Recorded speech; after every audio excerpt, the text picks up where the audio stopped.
दोस्तों पेश है नफरत की आग। ये कवि चित्र है दोस्तों। बहुत समय पहले की बात है। जैतपुर के राजा प्रणय सिंह के यहाँ पुत्र उत्पन्न हुआ। सारे राज्य में खूब खुशियां मनाई गई। प्रसिद्ध ज्योतिषी नारायण दत्त ने नन्हे शिशु का हाथ देखा। ओह, नन्हे शिशु का हाथ देखकर ज्योतिषी हक्का बक्का रह गया। नन्हे शिशु के विचित्र भाग्य के बारे में महाराज को बताऊं या ना बताऊं? शिशु का भाग्य के बारे में जानकर महाराज का दिल का ठेस पहुंचेगी। ज्योतिषी नारायण दत्त असमझ में पड़ गया। यह देखकर ज्योतिषी जी, क्या बात है? नन्हे राजकुमार का हाथ देखकर किसी चिंता में डूब गए आप? महाराज, बात ही कुछ ऐसी है।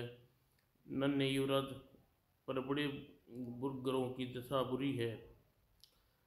बड़े बुरे ग्रहों की दशा है।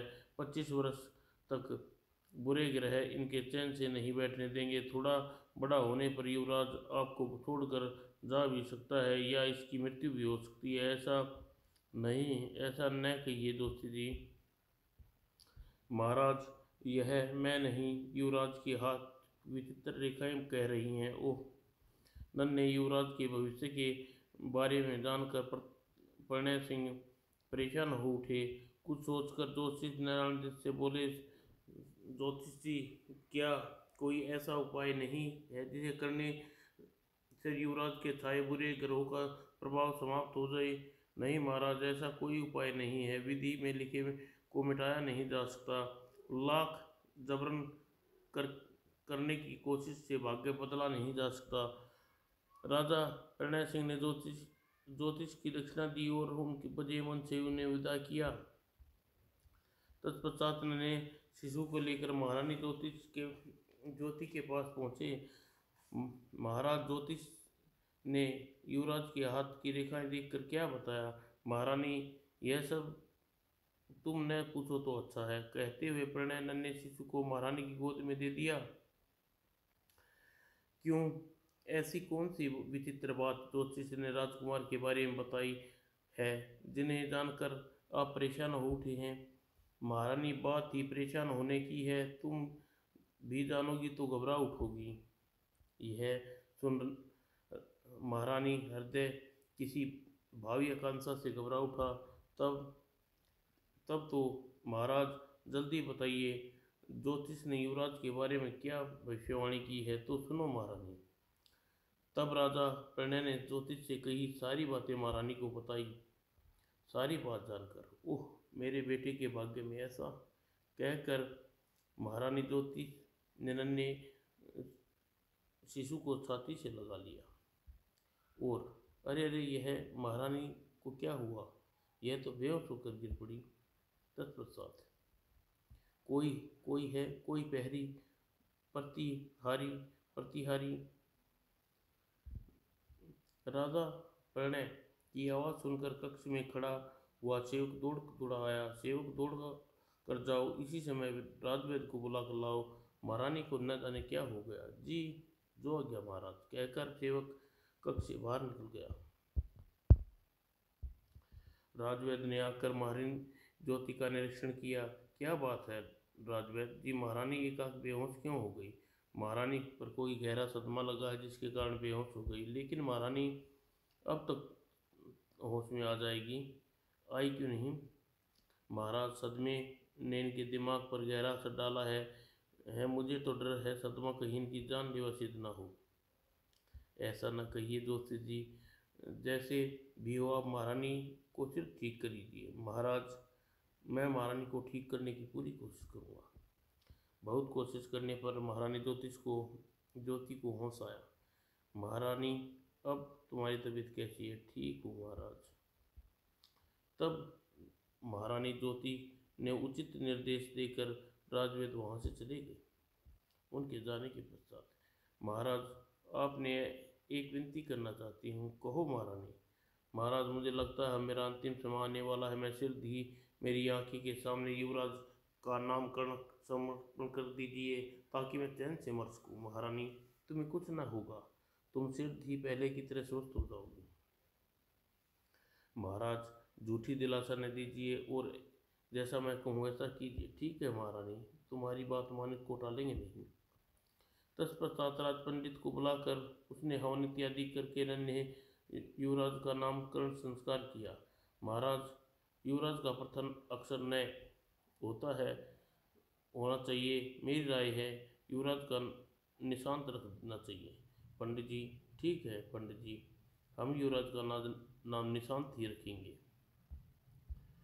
नामकरण संस्कार के पश्चात, महारानी, हमने तुम्हारा कहना मान लिया, अब तुम भी हमारा कहना मानकर शीर्षस्थ हो जाओ। महाराज, मुझसे जीने की उमंग समाप्त हो गई है। मैं जीवित रहकर युवराज निशांत पर आए कष्टों को नहीं देख सकूंगी। अब तो बस चैन से मरना चाहती हूँ। महारानी, ऐसी बातें न कीजिए। अगर तुम्हें कुछ हो गया तो नन्हे निशांत को कौन संभालेगा? महाराज, होनी को कोई नहीं टाल सकता। मुझे मौत का डर नहीं है। युवराज निशांत की चिंता, अगर मैं मर जाऊं तो कृपया इसका ध्यान रखिएगा। यह सुनकर लगता है महारानी आपकी रुण अवस्था को देखकर जीवन से निराश हो गई है।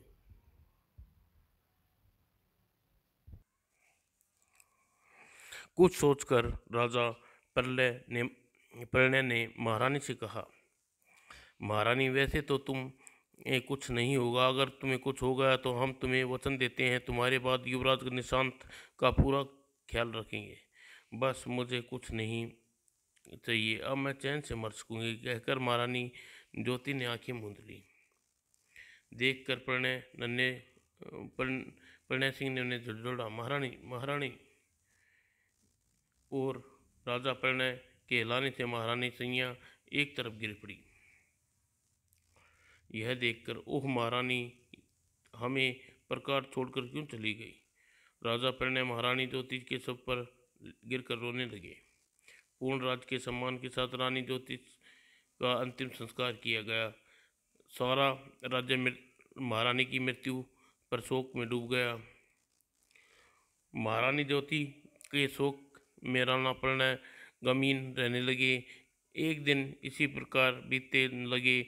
युवराज निशांत अब पूरे 5 वर्ष के हो गए। राजा प्रणय का मन राजकाज से उचाट रहने लगा। यह देखकर एक दिन महामंत्री सुजान सिंह ने महाराज प्रणय से कहा, महाराज, मैं आपसे कुछ कहना चाहता हूँ। कहो महामंत्री जी। महाराज, जब से महारानी जी का स्वर्गवास हुआ आपने राजकुमार की ओर ध्यान देना छोड़ दिया, राजकाज की ओर ध्यान देना छोड़ दिया। मेरी मानो तो आप दूसरा विवाह कर लीजिए। महामंत्री जी, हमें तुमसे ऐसी गुस्ताखी की आशा न थी। जानते हो तुम क्या कह रहे हो? मैं ठीक कह रहा हूँ महाराज। नई रानी के आने से राजमहल में चहल पहल बढ़ जाएगी और युवराज निशांत पर भी नई माँ मिल जाएगी। नहीं नहीं प्रधानमंत्री, हमने ऐसा सपने में भी नहीं सोच सकते। फिर कभी भूल कर हमसे इस विषय में वार्तालाप न करना। सुनकर प्रधानमंत्री चुप हो चाप कक्ष से बाहर निकल गए। एक दिन राजा प्रणय सिंह ने महामंत्री से कहा, महामंत्री जी, हम धर्मा नदी की दूसरी से कुलदेवी के मंदिर में दर्शन करने जाना चाहते हैं। जो क्या महाराज? महामंत्री के साथ लेकर वह राजा प्रणय धर्मा नदी की ओर चल पड़े।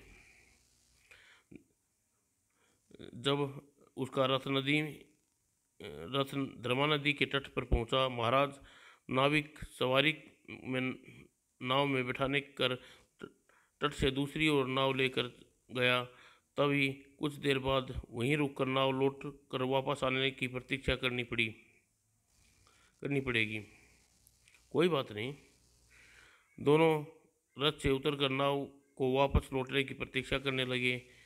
कुछ देर बाद जब नाव सवारियों को नदी के दूसरी ओर उतार कर वापस लौटा, अरे, इसकी अतिथि सुनने नाव चला रही है। कौन है ये?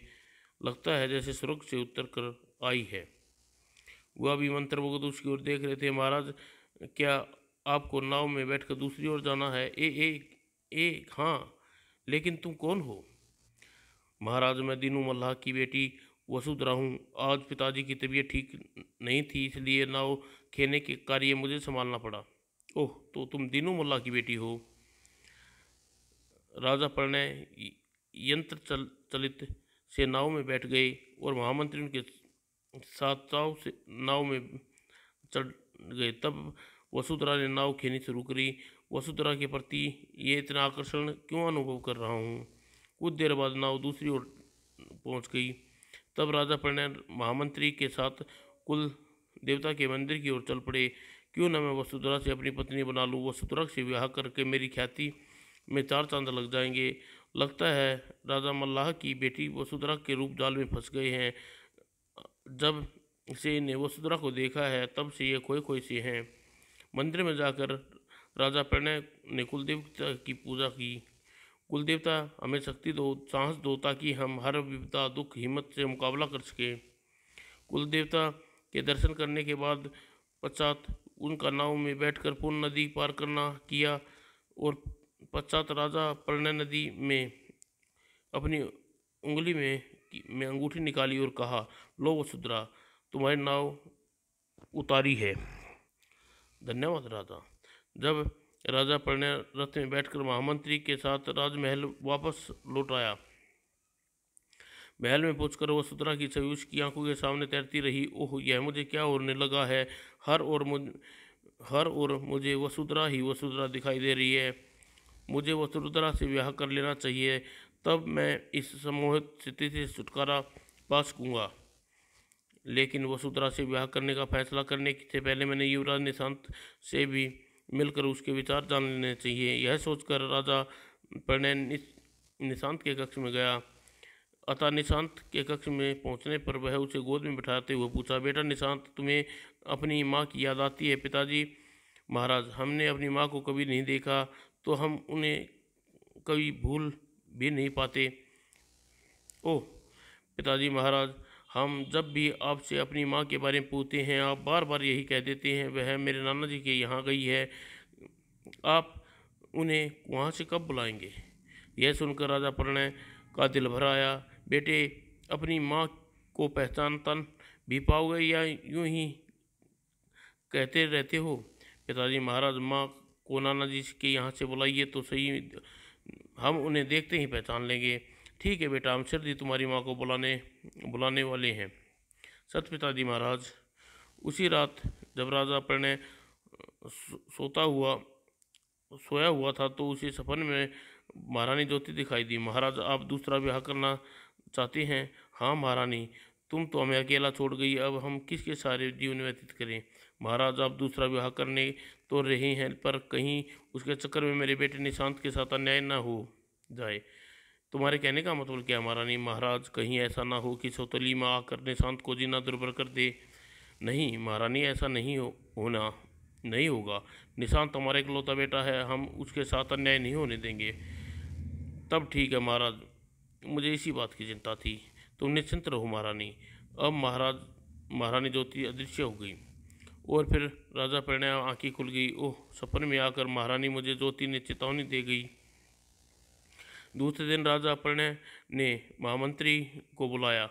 महामंत्री जी, आप पिछले दिनों हमसे दूसरे विवाह की चर्चा कर रहे थे। आपकी राय से हमें दूसरा विवाह कर लेना चाहिए। उससे महाराजा, उससे महामंत्री जी, आपकी दी गई सलाह पर हमें ठीक प्रतीत होती है। हमारा भी विचार यही है कि हमें दूसरा विवाह कर लेना चाहिए। महाराज, आपकी ओर से अनुमति मिलने भर की देर है। अब मैं एक से एक सुंदर राजकुमारी के रिश्ते आपके सामने लगा दूंगा। आप जैसे सुदर्शन व्यक्ति वाले राजा के लिए भला रिश्तों की क्या कमी। महाराज, महामंत्री जिससे हम विवाह करना चाहते हैं उससे हमने चुनाव कर लिया है। कौन है महाराज। वह है भाग्यशाली, वह दीनू मल्लाह की बेटी सुंदरा है। ओह, क्या आप मल्लाह की बेटी से विवाह करेंगे। महामंत्री जी, जब हम वसुंधरा को देखा है, हम उसके प्रति विचित्र सम्मोहन महसूस कर रहे हैं। उससे विवाह करेंगे तो वसुंधरा से ही करेंगे, अन्यथा विवाह नहीं करेंगे। ठीक है महाराज, जब आपने दृढ़ निश्चय कर लिया है तो मैं स्वयं दीनू मल्लाह के पास जाकर उस बारे में बात करता हूँ। महामंत्री, हम भी तुम्हें इसी बात का आदेश देने वाले थे। जाकर दीनू मल्लाह से इस विषय में वार्तालाप करो। राजा प्रणय के आदेश पाकर महाराज दीनू मल्ला के पास पहुंचे। दीनू मल्ला, क्या हालचाल है? महामंत्री जी, आप इस गरीब की कुटिया में निश्चिंत रहें। दीनू मल्ला ने दौड़कर चारपाई बिछाई और आदर से मंत्री को उस पर बिठाया। तत्पश्चात दीनू मल्ला, हम तुम्हारे पास इस विशेष उद्देश्य आए थे, आज्ञा दीजिए महामंत्री जी। दीनू मल्ला, तुम्हारे सोए भाग्य को जगाने वाले वाले हैं। महाराज प्रणय तुम्हारी बेटी वसुंधरा से विवाह करना चाहते हैं। क्या क्या क्या? हैरत से मल्ला के मुंह से पटाखा पटाखा रह गया। यह सुनकर दीनू मल्ला, क्या यह सुनकर तुम्हें प्रशंसा नहीं हुई? नहीं महामंत्री जी, ऐसी बात नहीं है। नहीं नहीं, मैं तो इस बात को सोचकर आश्चर्यचकित हूँ कि राजा भोज और कहाँ गंगू तेली राजा प्रणय सिंह से संबंध जोड़ने से मुझे वो कल्पना भी नहीं कर सकता। दीनू, इस हीन भावना को अपने मन से निकाल दो। महाराज ने स्वयं अपने मुख से वसुंधरा का हाथ मांगा है, इसमें बड़ी खुशी तुम्हारे लिए और क्या हो सकती है? अरे मेरे ऐसे भाग्य! दीनू मल्ला प्रशंसा से नाच उठा। वह महामंत्री से बोला, महामंत्री जी, मुझे यह रिश्ता मंजूर है, लेकिन एक मेरी शर्त है। कैसी शर्त दीनू? महामंत्री जी, मैं ठहरा गरीब आदमी, विवाह की तैयारी करने के लिए मुझे कुछ माह का समय चाहिए। दीनू मल्ला इतने कितने समय की प्रतीक्षा नहीं कर सकते। वे शीघ्र ही विवाह करना चाहते हैं और फिर तुम्हें अपनी अपनी ओर से विवाह की तैयारी करने की भले क्या जरूरत है? विवाह का सारा खर्चा महाराज पर ले उठाएं पढ़ने प्रणय सिंह जी उठाएंगे। तुम्हें तो इस विवाह की स्वीकृति देनी है। ठीक है महामंत्री जी, अगर ऐसी बात है तो मेरी ओर से कोई रुकावट नहीं है। महाराज जब चाहें वसुंधरा से विवाह कर सकते हैं। तब महामंत्री वहाँ से वापस लौट आया। राजमहल में वापस आकर उसने राजा प्रणय सिंह को बोला, महाराज दीनू मल्ला अपनी बेटी पुत्री वसुंधरा का विवाह आपसे करने के लिए तैयार हो गया है। ओह, यह तो बहुत अच्छी बात है। हम शीघ्र ही विवाह की तैयारी प्रारंभ करवाते हैं। खुशबू में डूबा दीनू मल्ला गिरता पड़ता धर्मा नदी के तट पर पहुंचा। राजकुमारी अपनी राजरानी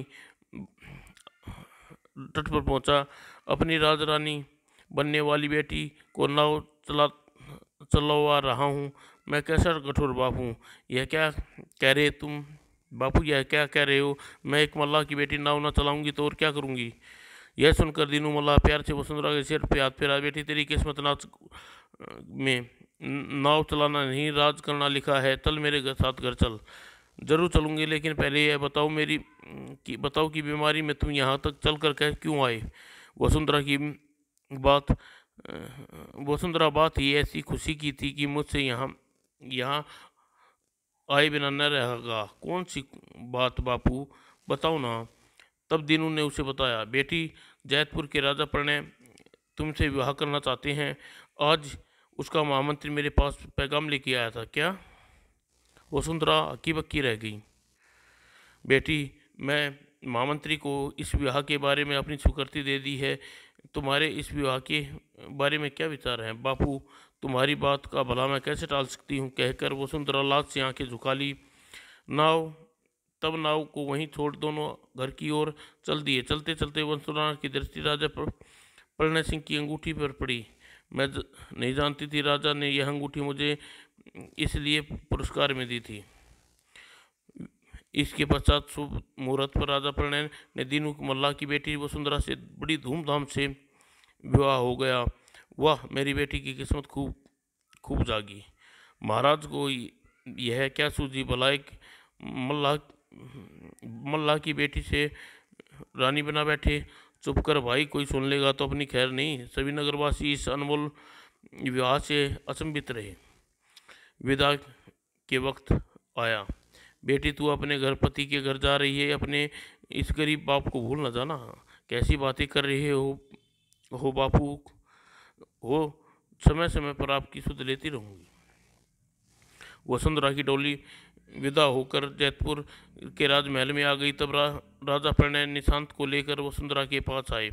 वसुंधरा, आज से समस्त जैतपुर की प्रजा तुम माता के समान हो। यह मेरा बेटा निशांत, आज से इसका ध्यान रखोगी, जिम्मेदारी तुम्हें सौंपता हूँ। अगर तुम निशांत को खुशी रखोगी तो उसी में मेरा सुख भी निशांत है। महाराज, आप चिंता न करें, आज निशांत मेरा बेटा है। वसुंधरा ने हाथ बढ़ाकर निशांत राजा प्रणय से ले लिया और अपनी छाती से लगाकर बोली, बेटा मैं तुम्हारी माँ हूँ।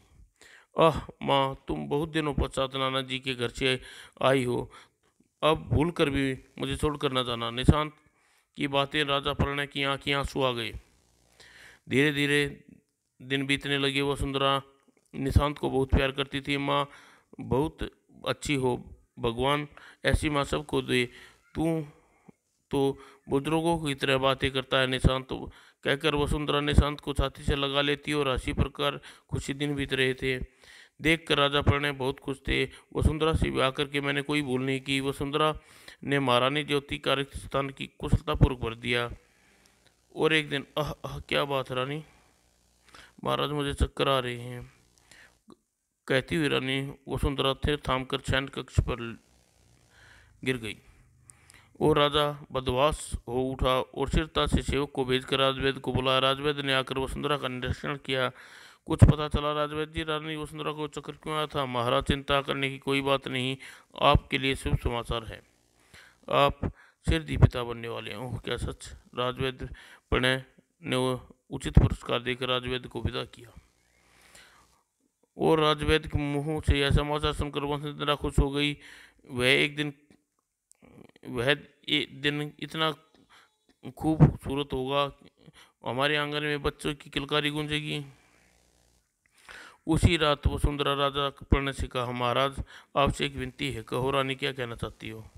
महाराज यदि आप आज्ञा दें तो आपसे अपने बापू से मिलाऊं। ओह, हम समझे थे कि तुम अपने बापू को जाकर खुशखबरी सुनाना चाहती हो। ओह, हम समझे गए। यह सुनकर वसुंधरा शर्मा कर नजरें झुका ली। तत्पश्चात, ठीक है रानी, तुम कल अपने बापू से मिलकर आ सकती हो, लेकिन याद रहे संध्या होने तक राजमहल में वापस लौटाना। ऐसी अवस्था में हम तुम्हें ज़्यादा देर घूमने फिरने की इजाज़त नहीं दे सकते। ठीक है महाराज, मैं संध्या होने से पहले ही राजमहल लौटाऊंगी। दूसरे दिन प्रातः वसुंधरा अपने रथ में अपने बापू दीनू मल्ला के घर पहुंची।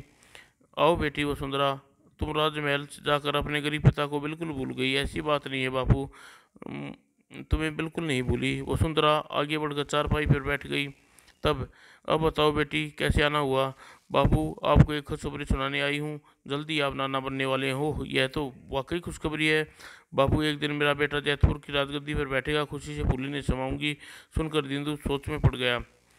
तत्पश्चात, बेटी तुम दिन में खुली आंखों से सपने देख रही हो, क्या मतलब बापू? मतलब यह है बेटा, तुम्हारा बेटा है भी जैतपुर की राजगद्दी पर नहीं बैठ सकता। क्यों बापू? क्योंकि निशांत राजा प्रणय का पहला ज्येष्ठ पुत्र है, नियम अनुसार उसका बड़ा पुत्र ही राजा का हकदार होता है, इसलिए तुम्हारा बेटा बेटा न बनकर निशांत निशांत बनेगा राजा। ओह, यह तो मैंने सोचा ही नहीं था। वसुंधरा सोच में पड़ गई। कुछ देर सोचकर वसुंधरा ने दीनू से पूछा, बापू क्या ऐसा कोई उपाय नहीं है जिससे करने से बड़ा होने पर मेरा पुत्र राजा गद्दी बैठे? उपाय तो है बेटी, लेकिन लेकिन क्या बापू? जिसको नहीं, जो भी उपाय है मुझे बताओ। तो सुनो, निशांत को किसी प्रकार राजा प्रणय की नज़रों में हमेशा हमेशा के, के लिए दूर करना होगा। ओह, यह कार्य तो बड़ा मुश्किल कार्य है। राजा प्रणय तो निशांत से बहुत प्यार करते हैं। दिन में वे जब भी एक बार निशांत को अपनी आंखों से न देख ले नहीं लेते, तब तक उन्हें चैन नहीं पड़ता। तब कुछ ऐसा करो जिससे राजा प्रणय हर समय तुम्हारे अलावा निशांत के पास जाने का विचार भी मन में न आए। धीरे धीरे राजा जब प्रणय को निशांत की रुचि कम होने लग कर दे, और एक दिन मौका देखकर तुम उसे मेरे पास भेज देना। जैसे ही निशांत मेरे पास आएगा, मैं उसे मौत के घाट उतार दूंगा। न रहेगा बांस, न बजेगी बांसुरी। ओह, क्या हमें उसकी हत्या जैसे जघन्य कार्य करना पड़ेगा बापू? इसके अलावा कोई उपाय नहीं है बेटी। अगर तुम अपने होने वाले बेटे को जैतपुर का राजा गद्दी पर बैठाना चाहती है तो यह सब करना ही होगा। नहीं बापू, अपने बेटे की खुशी के लिए मैं कुछ भी करने के लिए तैयार हूँ। मैं आपके कहे अनुसार कार्य करूँगी। वसुंधरा संध्या होते ही अपने अपने अपने ही दीनू के पास वापस राजमहल लौट आई। दीनू के पास से राजमहल में आकर उसने राजा प्रणय से शिकायत की, महाराज आजकल आप मेरी ओर बिल्कुल ध्यान नहीं दे रहे। तुम्हें यह विचार आया तो कैसे आया रानी?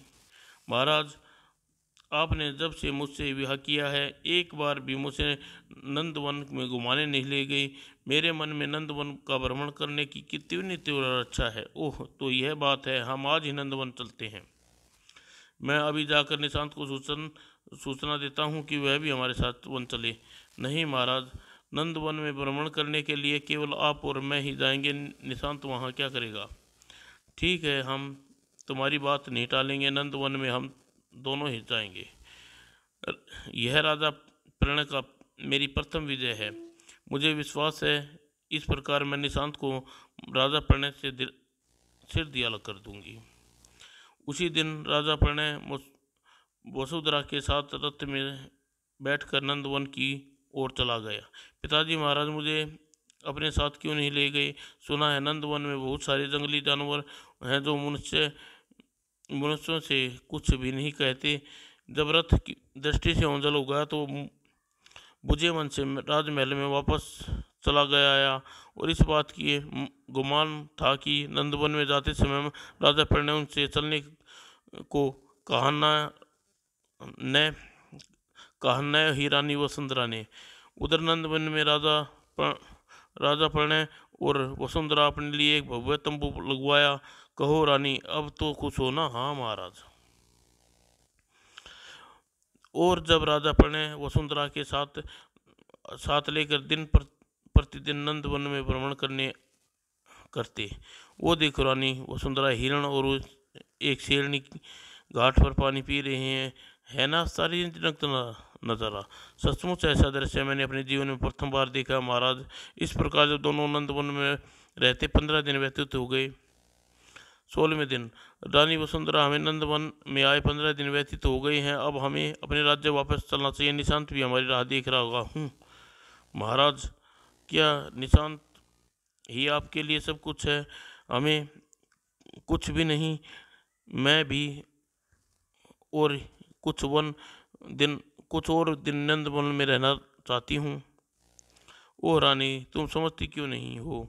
नहीं महाराज, मैं कुछ नहीं सुनना चाहती, आपको मेरी बात माननी होगी। हार कर राजा प्रणय ने वसुंधरा की बात माननी पड़ी, और धीरे धीरे 15 दिन व्यतीत हो गए। लेकिन राजा प्रणय नंदवन से वापस जैतपुर नहीं पहुंचा। लगता है पिताजी महाराज को अब मेरा बिल्कुल भी ख्याल नहीं रहा। अब जब माँ वापस आई है तब से ही रखना छोड़ दिया। 1 माह हो गया, लेकिन जैतपुर वापस नहीं लौटे। इस प्रकार 1 माह के भीतर उन्होंने मेरा एक प्यार भी ख्याल नहीं आया। यह सोचकर निशांत उदास हो गया। यही वह क्षण था जब उसकी दाई माँ शांति कक्ष में प्रवेश किया। क्या बात है युवराज, तुम उदास हो? दाई माँ, आज हम पिताजी महाराज से बहुत याद आ रही है। 1 माह हो गया है, लेकिन वे नंदवन से वापस नहीं लौटे। बेटा, इसमें महाराज का कोई कसूर नहीं है, सारा कसूर रानी वसुंधरा का है। यह आप क्या कह रही हैं माँ? दाई माँ, युवराज जैतपुर वापस लौटने की बात रानी वसुंधरा सोचने चाहिए। अगर उनका अपना बेटा इस प्रकार 1 माह से अलग रहता तो वह माँ की ममता की कीमत जानती। वो तो सौतेली माँ है, सौतेली। क्या रानी वसुंधरा हमारी सगी माँ नहीं है? नहीं राजकुमार, तुम्हारी माँ तो तुम्हें जन्म देने से कुछ बाद मर गई थी। रानी वसुंधरा राजा के प्रणय ने दूसरा विवाह किया है। ओह पिताजी महाराज ने मुझे से झूठ बोले। वे तो कह रहे थे मेरी माँ नाना जी के पास है कुछ समय बाद वापस आ जाएगी। युवराज, सचमुच महाराज ने तुमसे झूठ बोला है। वसुंधरा तुम्हारी सगी माँ नहीं, सतोली माँ है। पिताजी महाराज हमें इस प्रकार धोखे में रखेंगे, हमने कभी सोचा भी ना था। दाई माँ, सच जानकर निशांत पूरी तरह टूट गया। निशांत का बाल मन को लगा कि राजा प्रणय उनसे बहुत बड़ा छल किया है। जैसे ही राजा प्रणय 1 माह पश्चात नंदवन से आए, निशांत बेटे आओ, मेरे पास आओ।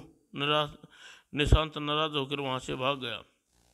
मगर यह देखकर लगता है मेरी चाल सफल हो रही। निशांत अपने पिताजी से बुरी तरह रूठा हुआ है, और इस घटना से वसुंधरा को निशांत का ध्यान रखना है। इस प्रकार वसुंधरा ने निशांत का ध्यान रखना छोड़ दिया। रानी वसुंधरा से प्रेम में आकंठ डूबे राजा प्रणय को नन्हे निशांत की खोज खबर लेने की सुध ही नहीं। यह देखकर जब यह मेरा कोई अपना नहीं रहा तो फिर मैं इस राजमहल में क्यों रह रहा हूँ। मुझे यह राजमहल छोड़कर कहीं और चला जाना चाहिए। यह सोचकर ना निशांत एक दिन चुपचाप महल छोड़कर चल दिया। निशांत चलता गया और चलते चलते राज्य से दूर चला गया। उसी दिन सारे दिन राजा प्रणय राजमहल में कहीं निशांत ने दिखाई दिया तो रानी वसुंधरा, निशांत कहाँ, राजमहल में कहीं दिखाई नहीं दे रहा, महाराज यही कहीं खेल रहा होगा, हमने भी उसे राजमहल में नहीं देखा। तब राजा प्रणय ने राजमहल का निशांत की खोज करवाई। महाराज क्षमा करें, सारा राजमहल छान मारा लेकिन निशांत कहीं नहीं मिले। ओह, निशांत कहाँ गया, कहाँ? और निशांत राजमहल में होता तो उन लोगों को मिलता। तब उस रात निशांत को न मिलने से दुखी राजा प्रणय किस कक्ष में शैया पर आंखें मूंदे लेटे। तभी सपने में ज्योति दिखाई दी, महारानी दिखाई दी। बस महाराज, यही वचन दिया था तुमने, इस प्रकार निशांत का ख्याल रखोगे महारानी ज्योति तुम? हाँ महाराज, तुमने मेरे बेटे की खातिर पूछने आई हूँ। तुम तो दूसरी रानी के मोह में ऐसे डूब गए कि निशांत को बुला बैठे। रानी हमें क्षमा कर दो, निशांत हमें छोड़कर न जाने कहाँ चला गया। उसने ठीक किया महाराज, अपने आपके द्वारा विवाह करने में से पहले मैंने सपना में आकर आपको चेतावनी दी थी, लेकिन आपने उसका ध्यान नहीं दिया। अब आपको अपनी गलती की सज़ा अवश्य भुगतनी पड़ेगी। मैं हर सज़ा भुगतने को तैयार हूँ महारानी। उस सज़ा का परिणाम स्वरूप तुम्हें अपना शरीर त्यागना, हमेशा के लिए मेरे पास स्वर्ग में आना होगा। मैं तुम्हारा अपराधी हूँ, मुझे तुम्हारी सज़ा मंजूर है राजकुमारी। महारानी दूसरे दिन सुबह रानी वसुंधरा राजा प्रणय को जगाना चाहा। हाय, यह क्या हुआ, महाराज तो मृत पड़े हैं। और वसुंधरा ने राजा प्रणय के शव पर गिर के फूट फूट कर रोने लगी। और राजा प्रणय की मृत्यु का समाचार सुनकर सारे राज्य में हाहाकार मच गया। महाराज को अचानक यह क्या हुआ, कल रात तक तो वे अच्छे भले थे। हाय, अब लगता है युवराज निशांत को छोड़कर राज्य चले गए हैं। अब राजगद्दी पर कौन बैठेगा। उसी दिन राज के सम्मान के साथ प्रणय सिंह का अंतिम संस्कार कर दिया। और उसी रात वसुंधरा को सपन दिखाई दिया।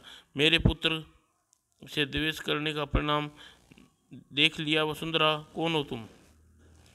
हा हा हा, अपनी सोच को भी नहीं पहचानती। मैं ही स्वर्गीय राजा प्रणय की पहली पत्नी महारानी ज्योति हूँ। लेकिन तुम यहाँ क्यों आई हो? मैं यह कहने आई हूँ कि तूने मेरे बेटे से अच्छा नहीं किया। वो अपने किए की सज़ा तूने भुगतनी पड़ेगी। तेरे गर्भ में जो बच्चा पल रहा है वह तेरी कोख से मृत पैदा होगा, यह मेरा श्राप है। नहीं महारानी, ऐसा न कहो। अपने आने वाले शिशु के आश्रय ही तो मैं जी रही हूँ, तुम मुझसे न छीनो। मेरे बेटे की राजगद्दी छीनने वाली दुष्टा, मैं भला तेरे बच्चे पर क्यों रहम करूँगी? नहीं, तेरे बच्चे को जीवित नहीं छोड़ूंगी, नहीं। रानी वसुंधरा की चीख मारकर उठकर बैठ गई और सपना भंग हो चुका था। उचित समय पर रानी वसुंधरा ने एक मृत शिशु को जन्म दिया। ओहो महारानी ज्योति, आखिर तुमने अपना बदला ले ही लिया। मृत शिशु को सूचना पाकर सारे राज्य में शोक दौड़ गई। खबर सुनकर दीनू मल्लाह अपनी बेटी वसुंधरा से मिलने आया। वसुंधरा, तुम्हारे साथ जो हुआ बहुत दुखी हूँ। बापू, तुम्हारी सीख के कारण मेरे हंसते खेसते परिवार को ग्रहण लग गया। तुम यहाँ से चले जाओ, फिर कभी मत आना।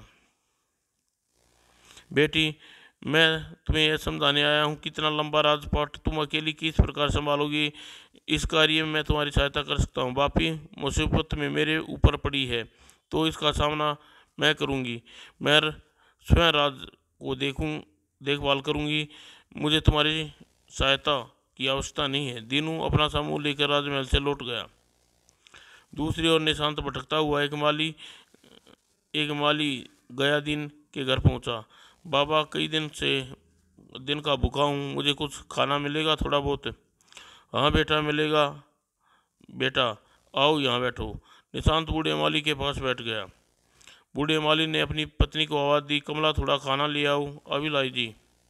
कमला मालिन अंदर से खाना लेकर आई। अरे तुम्हारे पास यह बच्चा कौन बैठा है? राहगीर है बेचारा, भूखा है थोड़े, इसी के लिए तुम्हें खाना मंगाया है। दीनू मालिन ने निशांत के आगे खाना परोस दिया। निशांत ने कई दिनों से भूखा था, वह खाना लगा तेजी से टूट पड़ा। बहुत भूखा बेचारा। निशांत ने डटकर खाना खाया। जब वह खाना खा चुका था, बेटा तुम कहाँ जाओगे? माँ, मेरा कोई ठौर ठिकाना नहीं है, क्या बताऊँ कहाँ जाऊँगा। यह सुनकर बूढ़े गयादीन ने उससे कहा, ठीक है बेटा, आज से तू मेरा बेटा है और तुम मेरे माँ बाप। बेटा तुम्हारा इस दुनिया में कोई नहीं है और हम दोनों बूढ़े का भी कोई दुनिया में कोई नहीं है। क्यों क्यों नहीं हमारे पास रह जाते? यह सुनकर मालिन ने उसे छाती से लगा लिया। उसी दिन से निशांत वहाँ रहने लगा और रोज बागों के फूलों को तोड़ लाता। बूढ़े माली मालिन ने फूलों की माला गूंथते और बूढ़ा गया दिन फूलों को माला राजमहल में ले जाता और इसी प्रकार उनका गुजर बसर होता। इस प्रकार धीरे धीरे 15 वर्ष बीत गए। एक दिन निशांत पूर्णतः जवान हो गया। एक दिन, बेटा सुना है वसंत वन में बहुत सुंदर सुंदर फूल खिलते हैं। अगर तुम वहाँ से फूल तोड़ कर ले आओ तो उन फूलों की माला गूंथ कर राजा को दे आऊँ। राजा प्रसन्न होकर ढेर सारा पुरस्कार देंगे। ठीक है बापू, अभी बसंत वन में जाकर फूल तोड़ कर लाता हूँ। निशांत उसी समय बसंत वन में चला पहुंचा। ओह, वसंत वन में तो सचमुच ही विभिन्न प्रकार के सुंदर फूलों के खिले हुए हैं। सारा वन फूलों की खुशबुओं से महक रहा है। निशांत खुश होकर फूल तोड़ने लगा, लेकिन अभी कुछ फूल तोड़े थे। बचाओ बचाओ, वो लगता है कोई स्त्री संकट में है। निशांत उस दिशा में गया और जिधर से आवाज़ आई थी, अरे यह राक्षस, यह आदमी इस युवती को खींचकर क्यों ले जा रहा है? अरे कोई इसे बचाओ, अरे कोई है, मुझे इस डाकू से बचाओ। वह आदमी युवती का गाल पर थप्पड़ जमा दिया। यह देखकर, अरे यह आदमी तो बड़ा क्रूर है, निशाई स्त्री पर हाथ उठाता है, मुझे इस आदमी को बख्शना नहीं चाहिए। यह सोचकर निशांत ने बड़ा पत्थर उठाया और उस पत्थर को उस आदमी के सिर पर दे मारा। पत्थर के प्रहार से आदमी का सिर फट गया और लहूलुहान होकर भूमि पर तड़पने लगा। तब, तुम कौन हो? मैं अलकापुर की राजकुमारी अलका हूँ, अपनी सखियों के साथ इस वन में भ्रमण करने आई थी। यह आदमी जो घायल पड़ा है, यह मशहूर डाकू दिलावर खान है। इसने मुझे हमारे राज्य पर डाका डालकर लोगों को अपना जीना हराम कर रखा है। आज मुझे इस वन में देखकर इस पापी के मन में मुझे उठाकर ले जाने का विचार आया है। इसने मेरी सखियों को मौत के घाट उतार दिया और मुझे खींचकर अपने अड्डे पर ले जाने लगा। तभी तुमने मेरी पुकार सुनकर आ गए और मेरी जान बचा ली। ओह, तो यह नीच तुम्हें जबरदस्ती उठाकर ले जा रहा था? तभी निशांत क्रोध में भूमि पड़े पत्थर उठाकर फिर उठाया और, ले पापी, तेरी यही सजा है, तुझे जीवित रहने का कोई अधिकार नहीं। पत्थर दिलावर खान को बुरी तरह घायल था से टकराया और तत्काल ही उसके प्राण हो गया निष्प्राण। आइए राजकुमारी जी, अब आपको डरिए नहीं, आइए मैं आपको अलकापुरी छोड़ाऊँ। यहाँ से कुछ ही दूरी पर हमारा रथ है, जिसमें बैठकर हम सखी इस वन में आई थी। तब दोनों रथ के पास पहुँचे और रथ में बैठकर अलकापुरी की ओर चल दिए। यह युग कितना बहादुर है। दिलावर खान के सामने कोई भी किसकी बहादुर ने मौत के घाट उतार दिया। अलकापुरी में पहुंचकर दोनों आलोकनाथ के पास पहुंचे। राजकुमारी अलका ने आलोकनाथ से सारी बात विस्तार से बताई और सारी बात जानकर युवक, एक बात, तुमने हमारी बेटी की आबरू की रक्षा की है, तुमने दुष्यंत डाकू से छुटकारा दिलाया था। हम तुमसे अत्यंत प्रसन्न हैं। मांगो, क्या मांगते हो? महाराज, क्या मैं जो मांगूंगा वो मुझे मिलेगा अवश्य? तो महाराज, मैं राजकुमारी अलका का हाथ मांगता हूँ। क्या? महाराज चौंक गए। मैंने आपसे पहले ही कहा, पूछ लिया था, मैं जो मांगूंगा वह मुझे मिलेगा। यह बात सुनकर आलोकनाथ सोच में पड़ गया, इस युवक की बात मानूं या न मानूं। अगर इसकी बात नहीं मानता तो अपना दिया वचन भंग होता है। वैसे तो राजकुमारी अलका के लिए बहादुर उचित वर रहेगा। इससे पहले मुझे इस युवक को पूछताछ करनी चाहिए, कौन है और कहाँ का रहने वाला है।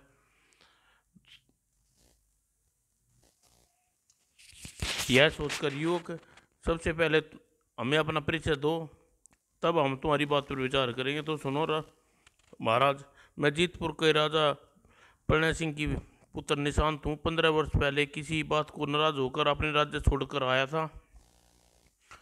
तुम 15 वर्ष से एक बूढ़े मालिक का बेटा बनकर उनके पास रह रहा हूँ। ओह, तो तुम स्वर्गवासी राजा प्रणय सिंह के पुत्र हो। यह सुनकर निशांत मानो बिजली गिरी। यह क्या कह रहे हो महाराज, मेरे पिता सुरक्षित आ गए हैं। यह बात तो बहुत पुरानी हो चुकी है निशांत। तुम्हारे पिता को मरे हुए बहुत अरसा बीत गया है। अब तुम्हारी माँ वंदनी वसुंधरा जैतपुर का राज्य संभाल रखा है। पिता की मृत्यु का समाचार पाकर निशांत की आंखों में आंसू आ गए। उसकी यह दशा देख निशांत, तुम बहादुर योग करो ना, तुम्हें शोभा नहीं देता। और राजा आलोकनाथ ने किसी प्रकार निशांत का ढासा बंधाई। तत्पश्चात निशांत, मैं राजकुमारी अलका विवाह तुमसे करने को तैयार हूँ। महाराज, एक बात आपसे स्पष्ट कह देना चाहता हूँ, मैं राजकुमार महलों में पली बड़ी हुई है। विवाह के पश्चात जिस प्रकार राजकुमारी अलका को रखना चाहूँगा वह मेरे साथ रहना पड़ेगा। मैं तुम्हारी यह बात भी मंजूर करता हूँ निशांत। और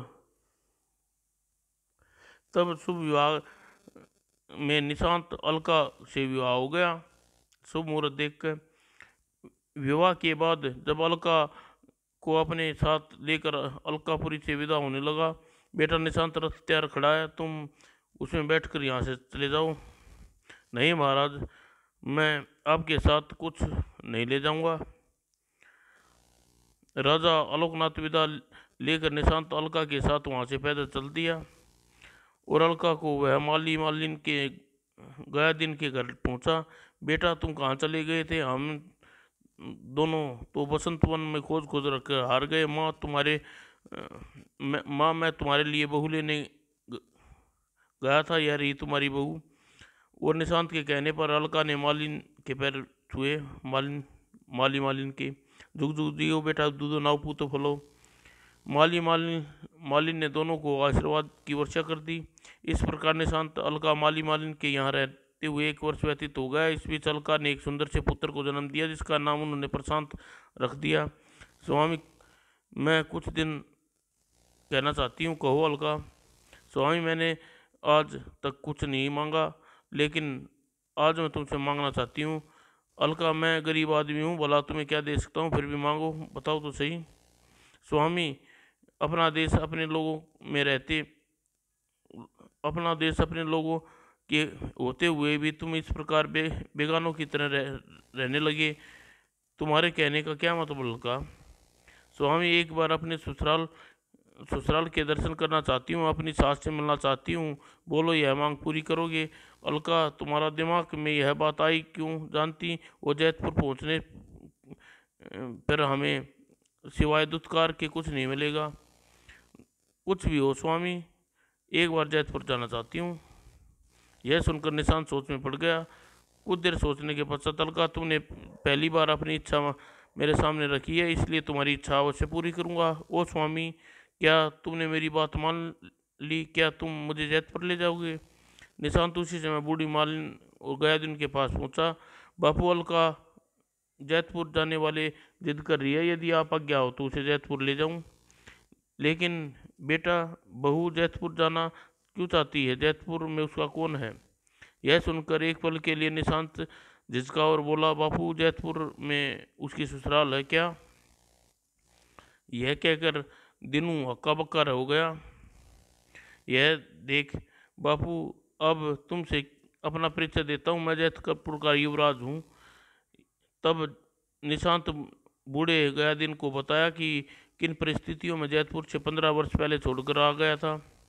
सारी बात जानकर बेटा जब तुम जैतपुर अवश्य जाना चाहिए, तुम्हें रोकूंगा नहीं। और तब दूसरे ही दिन निशांत अलका और प्रशांत को लेकर जैतपुर जाने के लिए तैयार हुआ। बेटा निशांत, जैतपुर से सिरदुल वापस लौटना, तुम्हारी प्रतीक्षा में व्याकुल रहेंगे। बापू, वैसे तो मैं सिर दिया आपके पास लौटाऊंगा, किसी कारणवश जल्दी ना आ सका तो 1 माह तक मेरी प्रतीक्षा करने के बाद आपने माँ माँ और दोनों जैतपुर आ जाना, ठीक है बेटा। और माली मालिन से विदा लेकर चल दिए।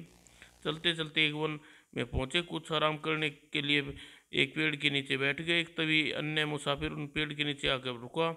आप कौन है श्रीमान? मैं जोताचारी नारायण दत्त हूँ।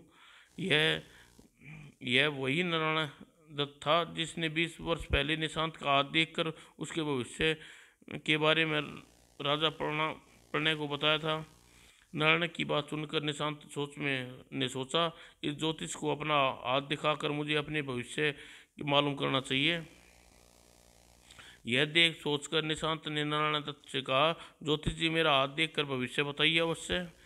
नारायण कहकर नारायण दत्त ने निशांत का हाथ थाम लिया और उसके हाथ की रेखाओं का निरीक्षण करने के पश्चात निशांत के हाथों की रेखाएं देखकर नारायण दत्त अचानक चौंका। ऐसी विचित्र रेखाएं तो 20 वर्ष पहले मैंने जैतपुर युवराज के हाथ पर देखी थी, कहीं यह वही तो नहीं है?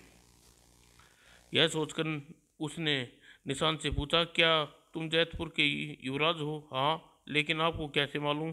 तब नारायण दत्त ने विस्तार से 20 वर्ष पहले की घटना बताई।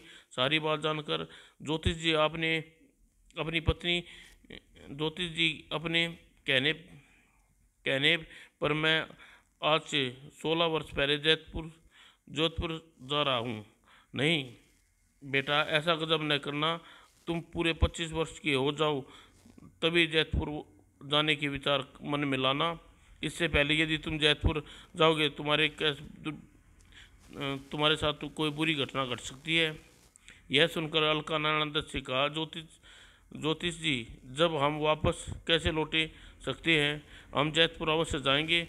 बेटी, खतरे से आगाह करना मेरा फर्ज था, इस पे अमल करना तुम्हारा फर्ज है। इतना कहकर नारायण दत्त वहाँ से चला गया। उसके जाने के बाद अलका, हमें ज्योतिष जी की बात मान लेनी चाहिए, यही से वापस लौट जाना चाहिए। स्वामी, क्या ज्योतिष की भविष्यवाणी सुनकर आप डर गए? आप एक बहादुर आदमी हैं, आप इतने खतरों से नहीं डरना चाहिए।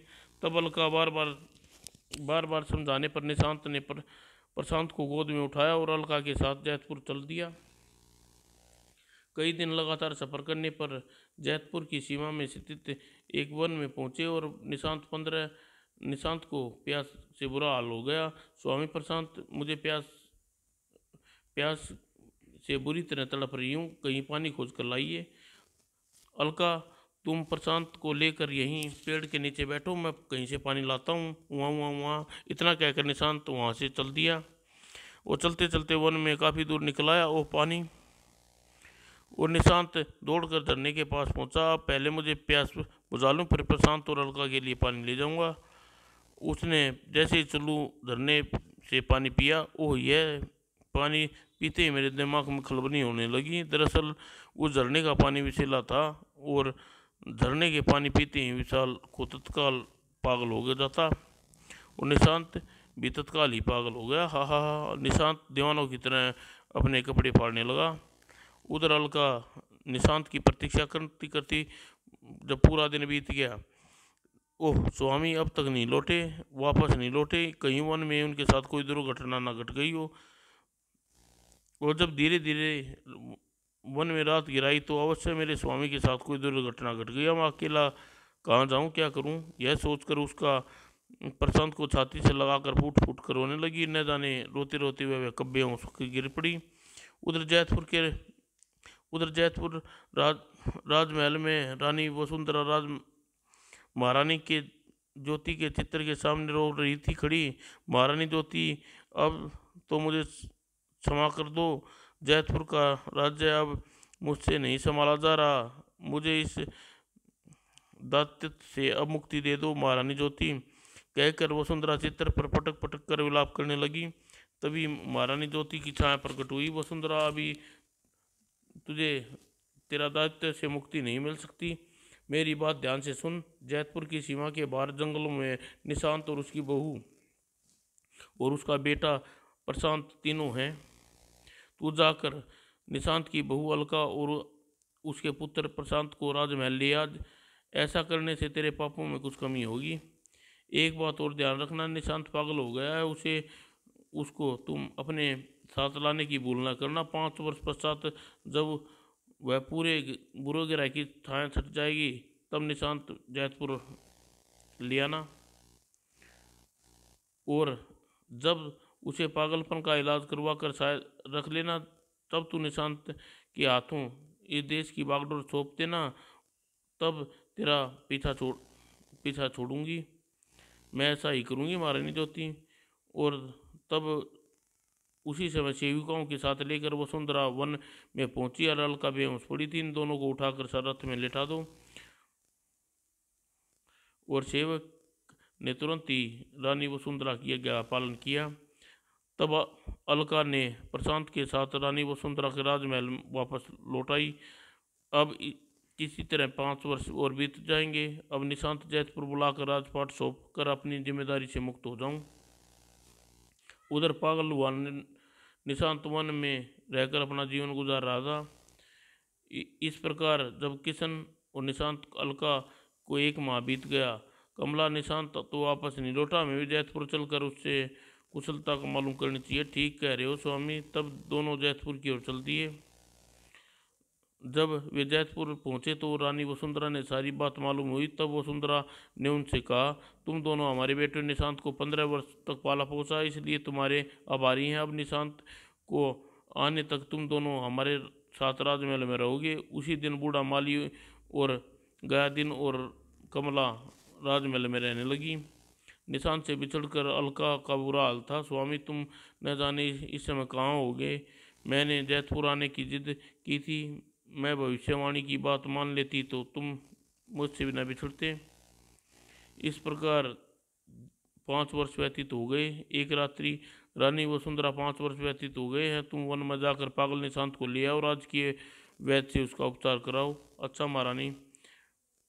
और दूसरे दिन रानी वसुंधरा वन में गई और निशांत की खोज करने लगी। हा हा हा, बेटे, मेरे कारण ही तुम्हारी यह दशा हुई, त्रिदोषी हूँ। वसुंधरा निशांत को लेकर जैतपुर वापस लौट आई और राजकीय वैद्य को बुलाकर निशांत का निरीक्षण कराया। वैद्य जी, निशांत ठीक तो हो जाएगा, मैं सिर दी इसको ठीक कर दूंगा। हा हा हा। उसी दिन राजवैद्य ने अपना उपचार आरंभ कर दिया और 1 माह पश्चात निशांत पूर्णतः ठीक हो गया। तब रानी वसुंधरा ने पूर्णीय राज के सम्मान के साथ निशांत को जैतपुर का राजा घोषित कर दिया। जैतपुर के नगरवासियों ने, आज निशांत तुम्हारे नए राजा हैं। राजा निशांत अमर रहे। राजा निशांत की जय हो। निशांत ने जैतपुर को राजा घोषित करने के दूसरे दिन ही रानी वसुंधरा की मृत्यु हो गई। तब राजा निशांत ने रानी वसुंधरा की समाधि बनवाई। उसके पश्चात वह राजकुशलता से राज्य का संचालन करने लगा। समाप्त दोस्तों।